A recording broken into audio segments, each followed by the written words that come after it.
Umalma ang grupong kadamay sa umano'y pang-aaras sa mga taga Quezon City Department of Public Order and Safety.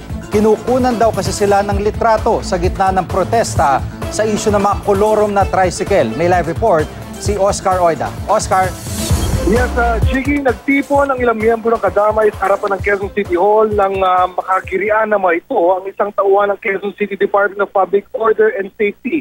Panay raw kasi ang kuha sa kanila nito ng litrato at close-up pa raw. Ayon sa mga miyembro ng kadamay, tila harassment daw ito. Agad namang namagitan ang nagpakilalang hepe ng security ng City Hall at paiimbestigan daw nila ang pangyayari. Nagpikit sa may harapan ng Quezon City Hall ang ilang miyembro ng kadamay para kundinahin ang ipinapatupad na Quezon City Ordinance ST 2337 o Quezon City Tricycle Management Code of 2014.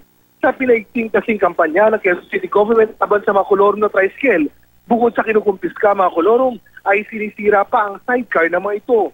Ayon sa kadamay, anti-poor daw ang nasabing ordinansa. Ang pinaparusahan daw nito ay yung mahihirap na nagsusumikap na magbanat ng buto para kumita.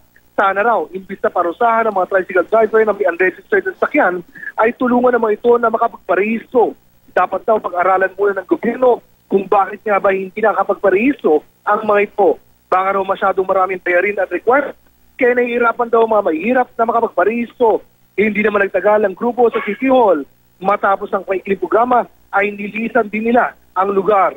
Samantala, Jiggy, sumagot naman dyan si Mayor Herbert Bautista at ayon sa kanya, hindi naman daw talaga pwedeng lahat ay bigyan ng prangkisa dahil may limitasyon lang yung mga tricycle na dapat bigyan ng permiso sa bawat lugar. At kaya raw nila sinisira yung mga sidecar ay dahil paulit-ulit na raw nahuhuli ang mga ito. G?